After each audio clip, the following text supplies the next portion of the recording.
It's Maker Monday. How is everybody? We are going to talk about half square triangles today. Half square triangles is one of those things, especially for new quilters, that makes them a little itchy. I have a couple of tools that help making half square triangles considerably easier.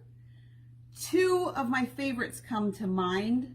The one we're going to talk about today is the BlockLoc half square triangle trimmer ruler. I'm also going to give you some other tips on how to make lots of half square triangles at once. The reason that I love a BlockLoc ruler is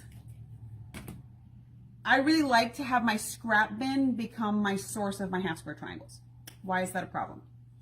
Well, if you don't start with selvage fabric, so if you don't know which way the straight of grain is, I don't know which way is my selvage way on this now that I've cut the square. If you take a piece of fabric and you do the stretch test, you hear that? There is no stretch. This is your straight of grain side. If you pull the other side, the sound is different. There is also a little bit of stretch, a very little bit of stretch. Fold your square in half and get a triangle, and then you pull it. See all that stretch? That's bias. This is where the problem comes in with half square triangles, because in a lot of patterns, especially older patterns, they will tell you to cut a square and cut it in half on the bias. And then you're going to take those two bias ends and you're going to sew them to each other. And depending on your skill set in piecing and your skill set in pressing, that can stretch when you go to put them together. I prefer then to use the square method when I make my half square triangles, because we are going to sew along that bias before we cut it. And I'm going to show you some pressing tricks so that the pressing doesn't make you crazy.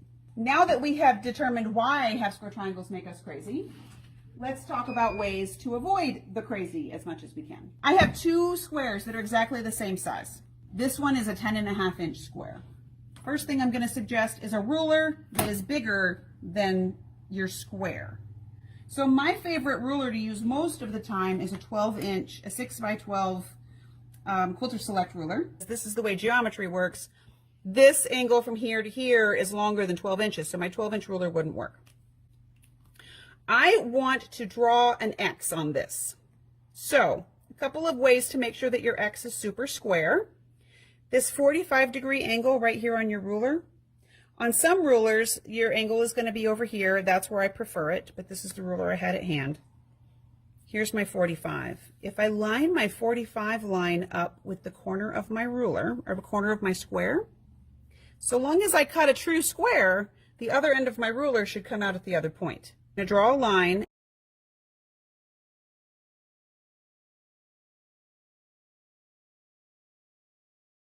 Whenever I'm doing this, I choose whichever is the lighter of my two fabrics to make my mark on, just because I can see it better. I'm going to come the other side. I'm going to line my 45 up here.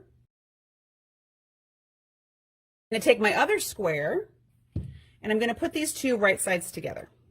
Then I'm going to take some pins and I'm going to put them way out of the way of wherever I'm going to sew, which is these 4 points.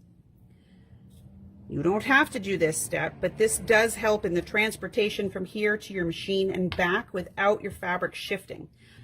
All right, so we've come over to our machine. I'm going to use my 1/4 inch foot. Set the guide right on that line that you've drawn. Here's another hot tip for you.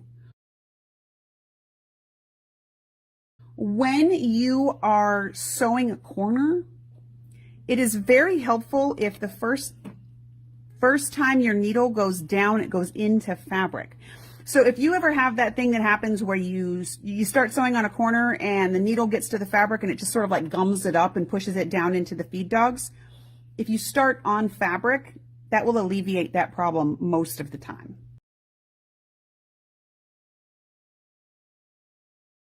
We are going to make our block just a little bit oversized. The reason for that is because we're going to use, you'll notice I didn't call the BlockLoc a ruler. The BlockLoc is a half square triangle trimmer.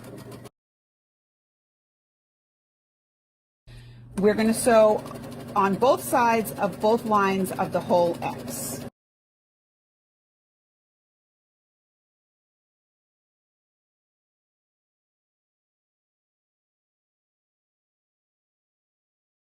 So what you have is this weird looking X. You'll notice that our square it has laid square because we pinned it.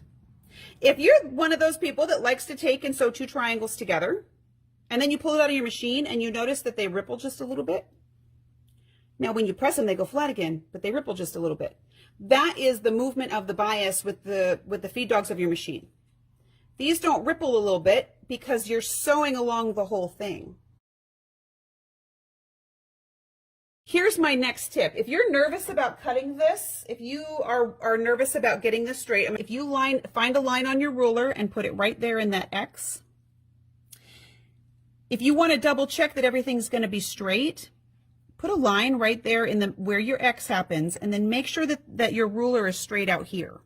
It doesn't even matter where it lines up, but you'll notice that my ruler is straight along the edge of my square, and this is right up there in the point. Or you can live dangerously and you can just cut it. You can do the same thing this way. Double check it, or you can cut it. Okay, so now we have 4 pieces. So long as this hasn't moved again, if it has moved, then you just have to cut these individually. But if it hasn't moved, you can lay your ruler back down and you're going to cut across these lines we made with the friction pen. And for the sake of showing what we do if these move. So let's say these come apart, okay? Let's say we didn't get these, that when I picked up my ruler, this is what happened. That's okay. If you're feeling lucky, you can line these up and cut them at the same time. If that makes you anxious, don't do it. Just throw that to the side and you can cut these one at a time. However you get there is the right way. Now, from 2 squares, we have 8 half square triangles. I like to do things as quickly as possible. So one of the things I see missing a lot in tutorials is the small step of setting your seam before you press your fabric. We have talked before about my feelings about pressing seams open. We won't go there. I always press my fabric to one side. I feel like this fabric is the darker side. It doesn't actually matter which side you press it to so long as it's consistent. Especially if you're going to make something like a pinwheel, it's important to press your fabric in the same direction. The easiest way to do that and know that you've done it right is whatever side you want to press toward, put that fabric toward on the top. Okay, so put it toward you. I layered them like that for a reason, and now I have flipped them over because I want this one to be the first one that I press. I don't want to press it like this with a bunch of fabric underneath. I want to press one at a time. Setting the seam is important. It is also something that people forget to show you how to do. If you set your seam first, what happens is this top fabric sinks down into the material and it just makes for a smoother seam. So I'm going to set my seam first and then I'm going to press this open. Okay, I'm just going to use the weight of my iron to press my half square triangle. You'll notice I am not holding the fabric over here. I'm not pulling it. If you pull this, you're going to distort that bias. Get you an iron that weighs a lot, so you're not putting a lot of pressure on it with your hand. You're just using the weight of the iron to press these open. Since I've layered these, I've already set the seam for the one underneath. Okay, so that first one I need to set the seam, but all the ones below that, I have set the seam by pressing the fabric on top of it. Okay, work smart, not hard. But we have gotten really nice straight seams this way.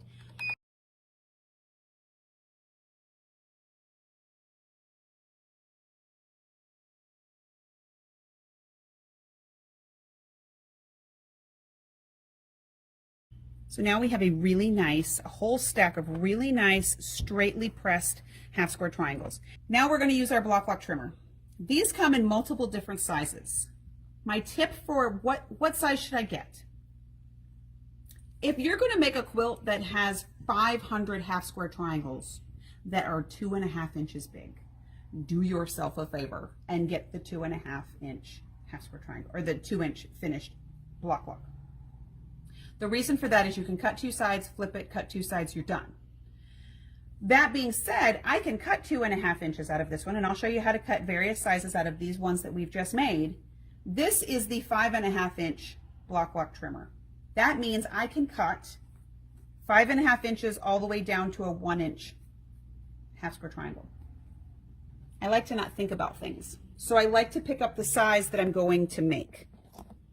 Here's the secret to using the BlockLoc half square triangle trimmer. The logo should always be readable. If I turn it over, I can't read that. Okay. Here's what makes the BlockLocs cool, is this groove. The groove lets you lock onto your block. Okay, so if you put the logo, we always say the logo goes on the low side. Here's the logo. When you're looking at your block, this is the low side. This is where the lump is. Since we pressed to this side, there's a lump right there. That lump is what makes this lock on. Okay. I'm going to cut my first one a 4.5 inch block. So that means what I need to do, and again, this doesn't really matter. You don't have to get this perfect because you have 2 chances to cut this block. The way I do mine is I will trim off as little as possible the first go. You can't add it back on, but you can always trim more on the other side. So I'm going to lock this into my block, and I'm going to line this up so that I have just a little bit around this outer edge. I'm going to cut both sides. We're going to trim away what I call quilter spaghetti. Okay, we're going to get rid of that. Now we have a nice clean point. When I turn this, my logo is still going to go on the low side, but now my low side has been flipped, right? The first side, you don't have to worry about any measurements. You're just trimming it. The second side, since on the second side, I want to have a 4.5 inch block because I want this to finish 4 inches. I'm going to lock my block on.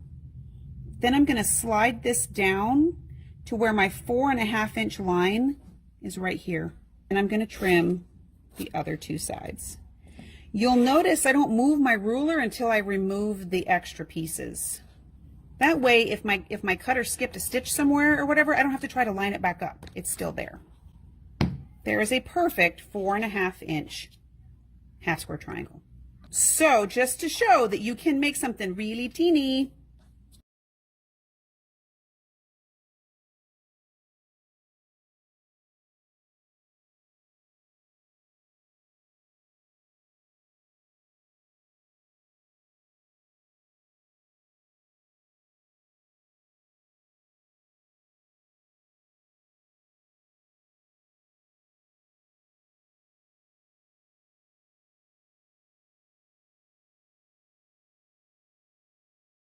This really does make a difference. You don't have to cut your square perfect. You don't have to draw your line perfect. You don't have to cut your half square triangle perfect. All you got to do is use this the way that it was designed, and you will still get that perfect square. And it doesn't even matter if you sewed it on the bias or not, because the trimming is going to make everything squared up. This is absolutely one of my favorite rulers in my arsenal. If you like the way we do these demos, we do lots of little quick tips videos as well on both TikTok and Instagram. So go forth and make the half square triangles. See you later.